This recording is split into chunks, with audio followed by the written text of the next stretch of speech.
Hello, I am DelusionDispeller. I am here today to talk to you about, I'm actually doing what's called a reaction video.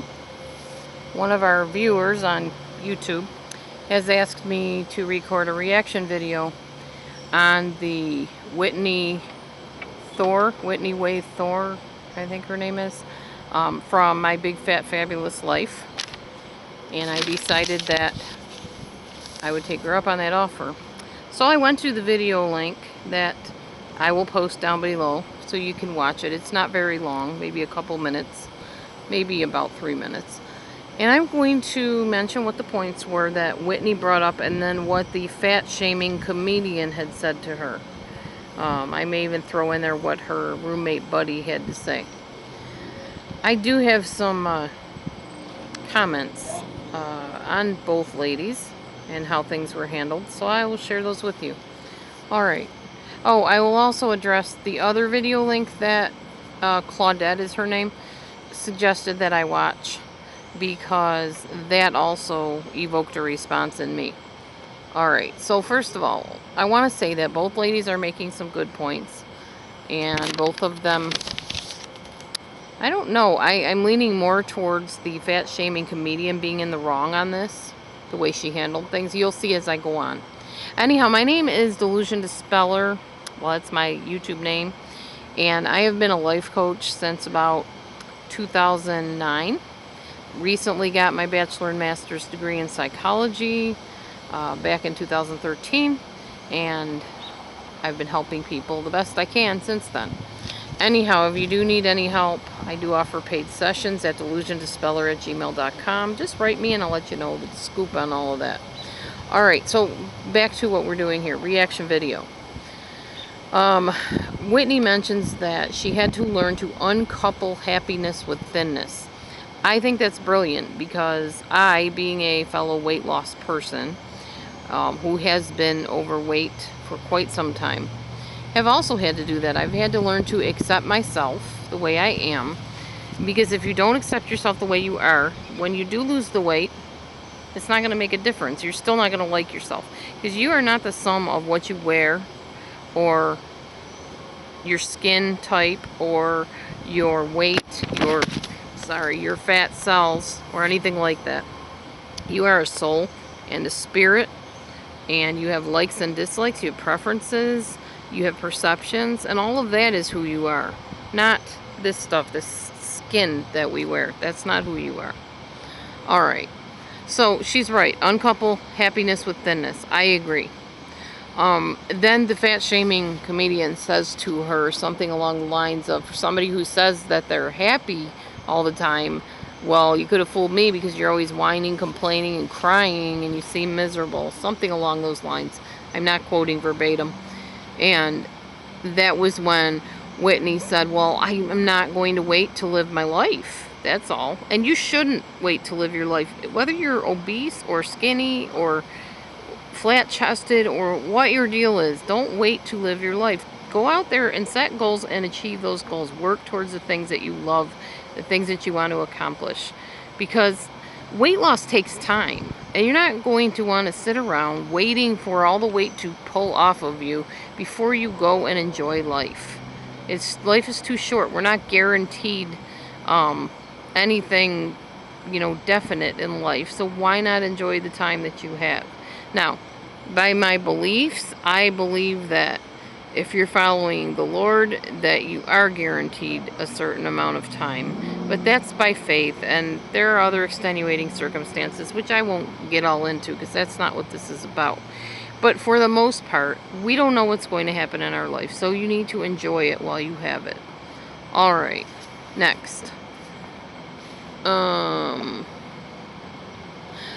I wanted to say that the fat-shaming comedian could have said that a little bit differently. Instead of saying, well, for somebody that claims they're so happy, you always seem miserable and you're crying and whining and whatever, she could have said something like, well, gee, Whitney, you don't really seem happy to me. You seem like you're really upset a lot.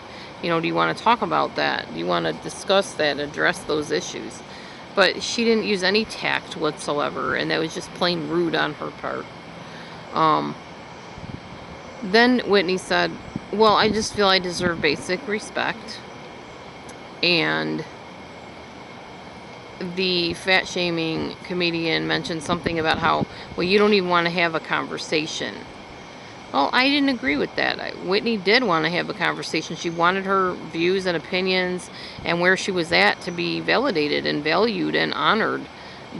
Didn't have to be agreed with, but she wanted the lady to hear her and not, just judge her and keep lashing out at her and saying, well, you're fat and you're this and you're that and you don't really care that you're fat. That just was off base, in my opinion.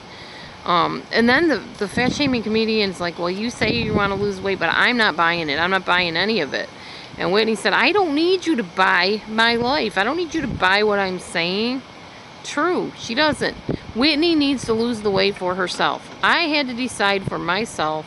I was sick and tired of having high blood pressure of like 180 over 90 something, I think it was at one point. And not being able to, I just found a wasp's nest in my grill. Anyway, sorry, got sidetracked there. Not having to go to the doctor and hearing all the bad news about my health deteriorating.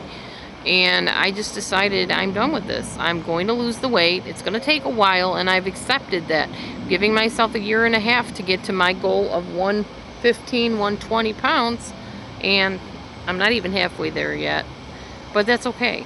I know it's going to take time. It took time to put it on. It's going to take time to take it off. And I'm enjoying my life while I'm waiting for that time to happen.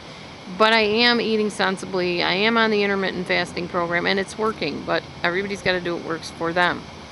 All right. So, no, she didn't need her to buy what she was saying.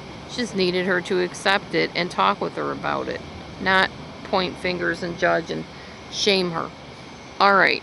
And she said very rightly, if you didn't know me, you wouldn't know certain things about me. You wouldn't know I've been through this. You wouldn't know I've already lost some weight. And she's right. She's right.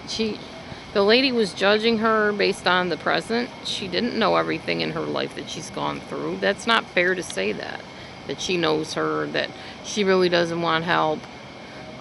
They can say, somebody that's watching you can say, well, I know you want to lose weight, but are you sure you're doing everything that you can to lose it? And I'll stand by you no matter what you decide. And that's what it boils down to. Sorry, there's a lot of gnats out here. I just thought it would be nice to film outside because it's such a pretty atmosphere. And it's really nice out today, other than the gnats. I just think it's very important that you do things for you, that you set your goals, that you achieve your goals. There is one more thing I wanted to address.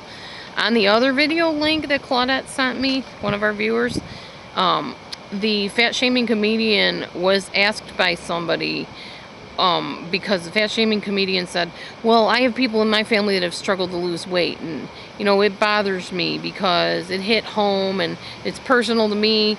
And this other person said to her, well, does it make you sad that your family members and your friends are struggling with weight loss? Her response, and it was classic narcissist, she said, well, it affects me.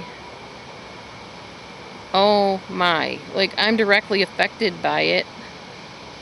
What kind of compassion and empathy is that? Absolutely nothing. None. You're affected by it? What? It tarnishes your image to be seen with them? It makes you feel bad that you're connected with these people, but you don't have compassion and you don't have a heart to say, yeah, I imagine they're going through a lot of struggle right now and I feel sad that they have to struggle. No, of course not.